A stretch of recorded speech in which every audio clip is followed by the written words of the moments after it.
শাকিল নিজের মনের আশ মিটিয়ে বিথির শরীর ভোগ করতেছে। বিথি যে বাধা দিবে সেটাও সে পারবে না, কারণ পুরা রাতের জন্য শাকিল তাকে কিনে নিয়েছে। জীবনে প্রথম কারোর সাথে বিথি মেলামেশা করতেছে। বিথির দিকে তার কোনো নজর নেই, নিজের মনের বাসনা মেটাচ্ছে শাকিল। পৃথিবীর যত রাগ ক্ষোভ সব বিথির শরীরের উপর দিয়ে মিটিয়ে নিতেছে।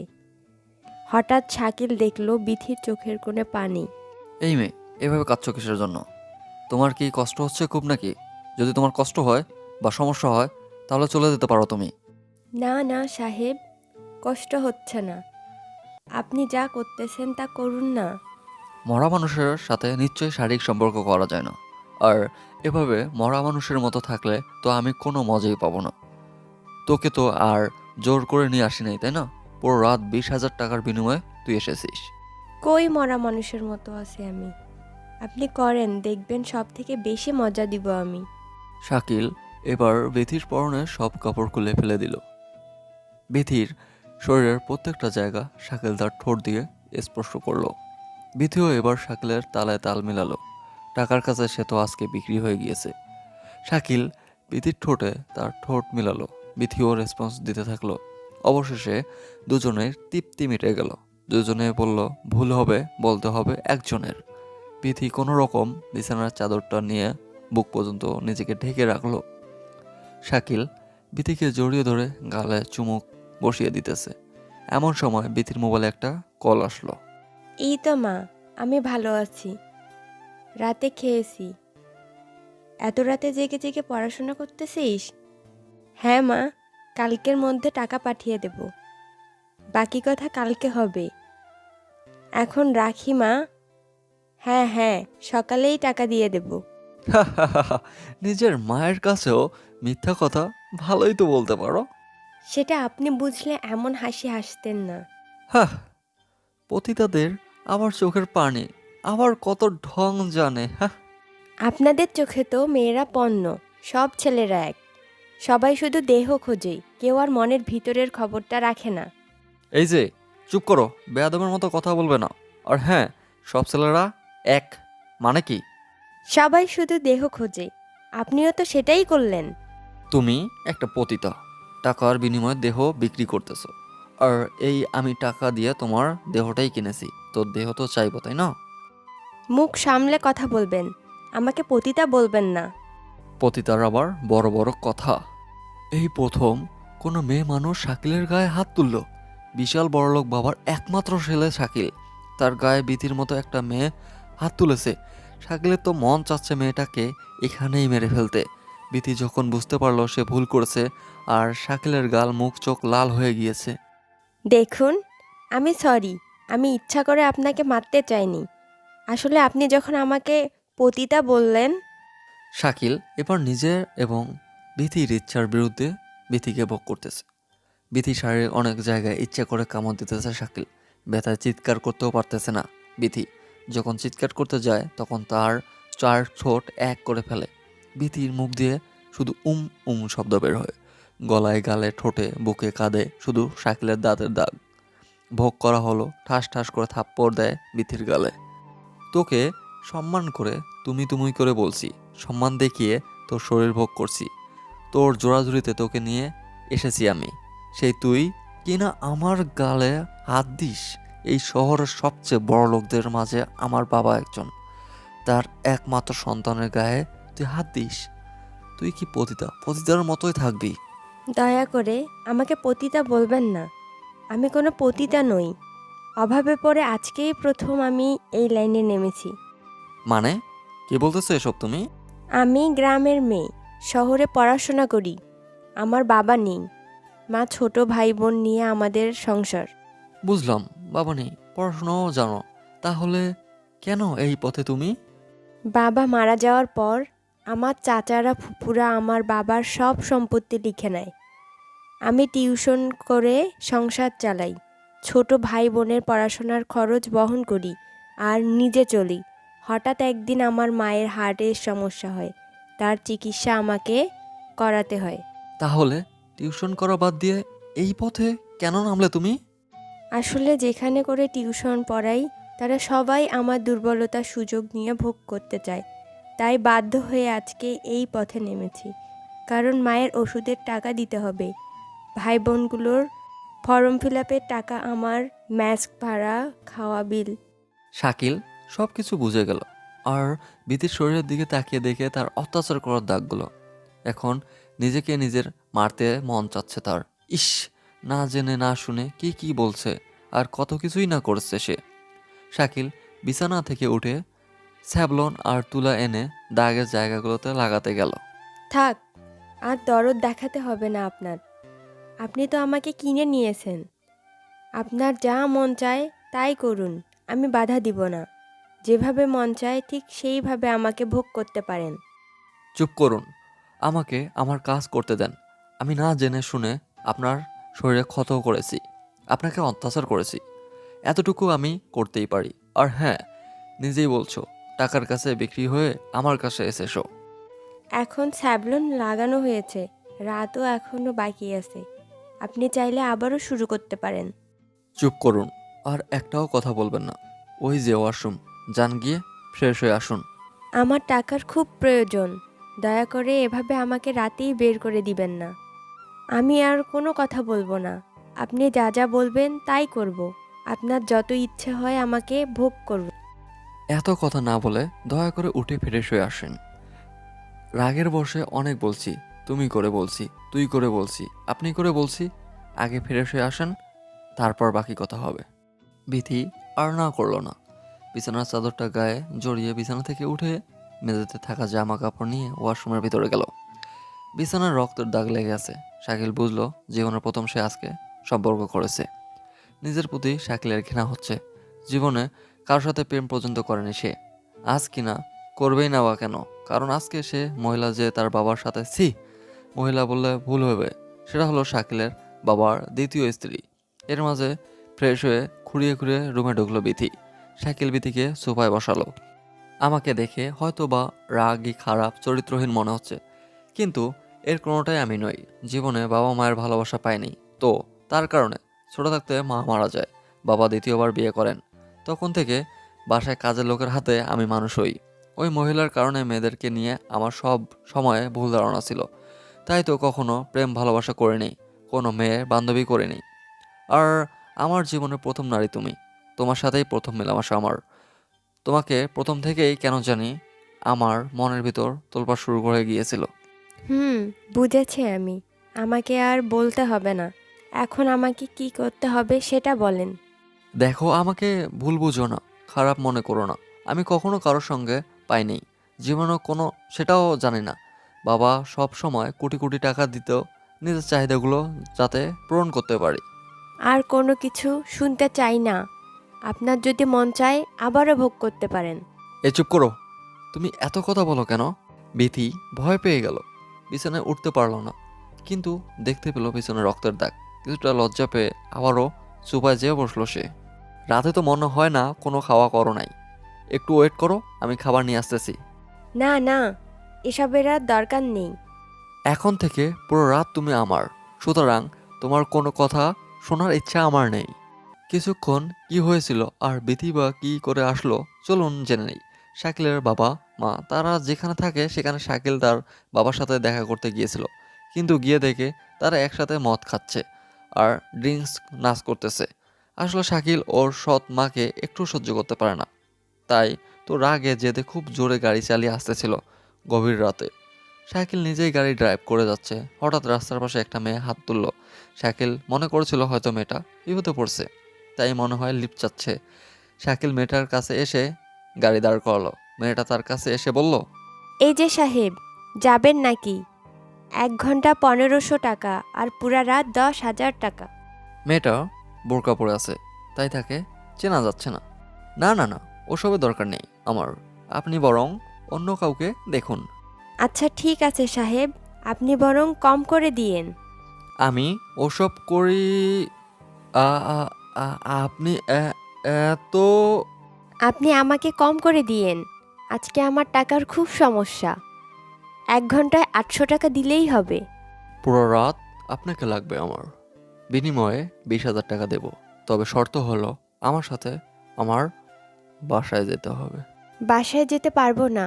যদি আপনি আরও কাউকে সাথে নিয়ে এসব করেন, তার চেয়ে বরং আপনার গাড়ির ভিতরেই চলুন।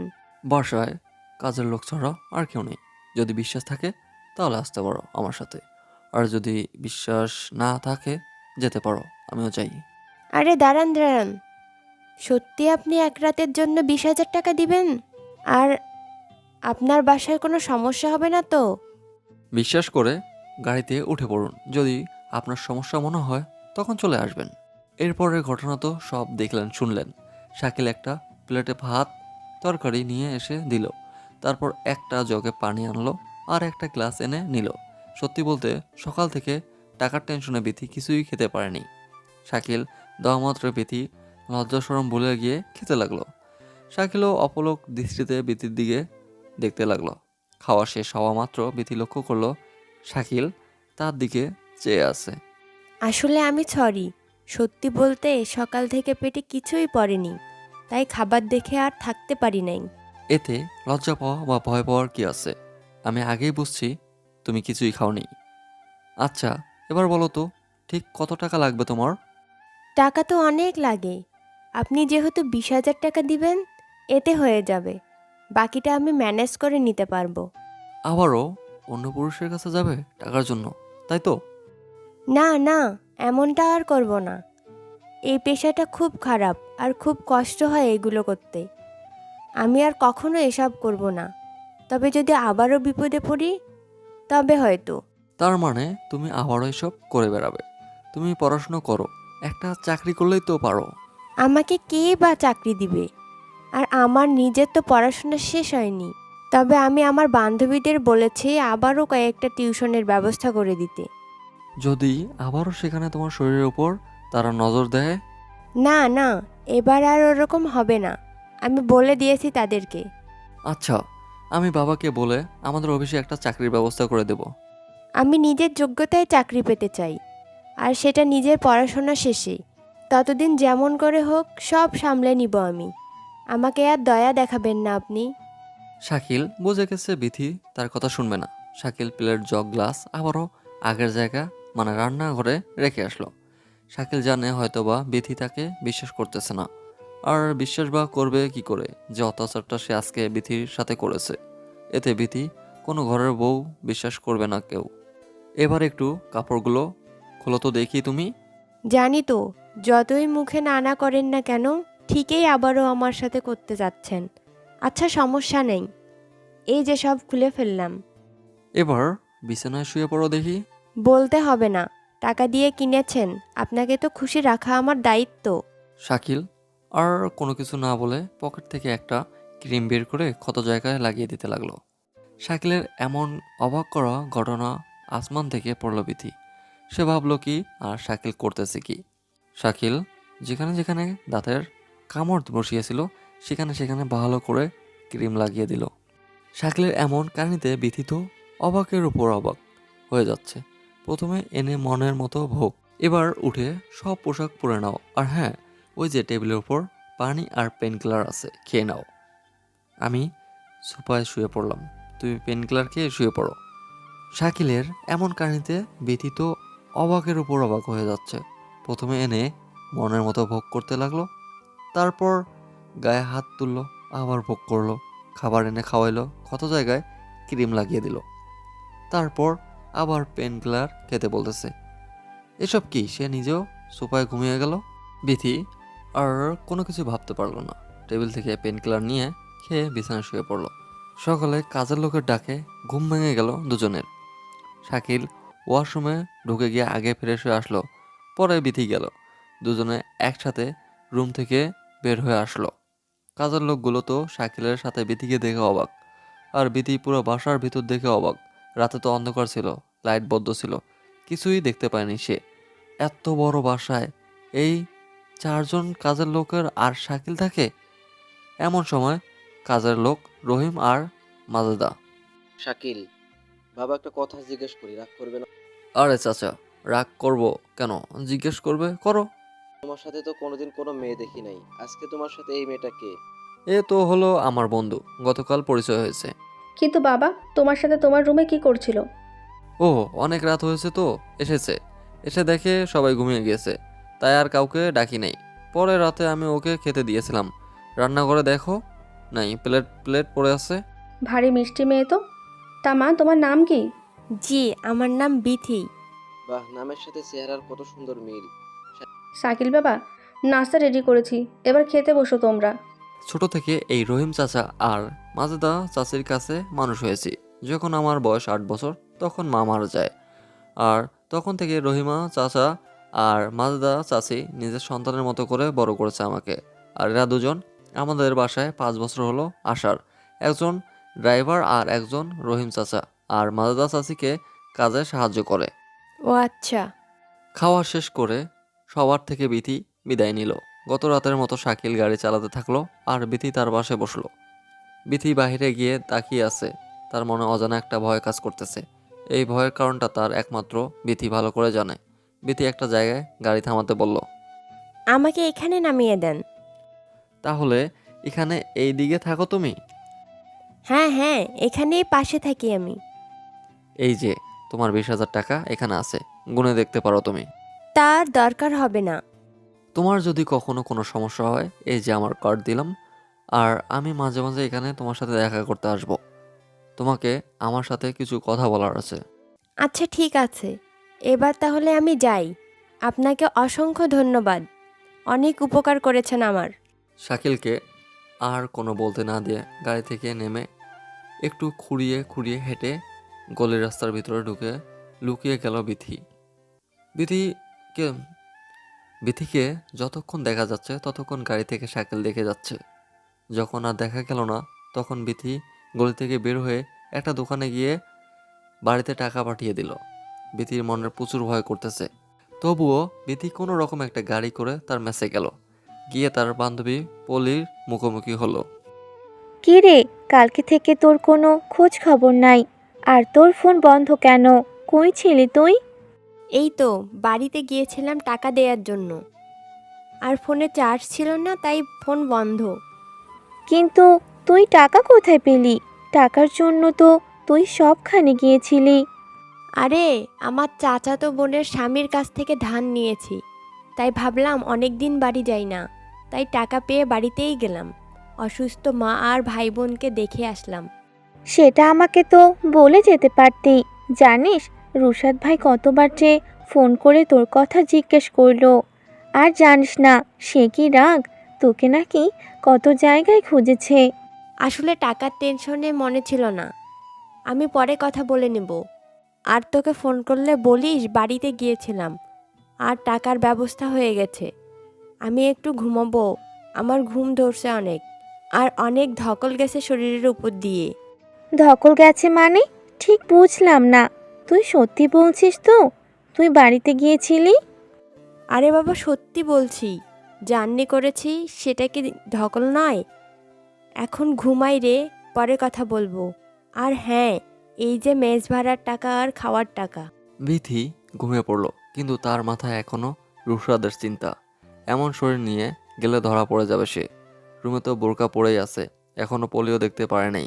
আপাতত মুখের দাগ বোঝা যাচ্ছে না, কিন্তু গলার, বুকে, কাঁধের দাগ স্পষ্ট বোঝা যাচ্ছে।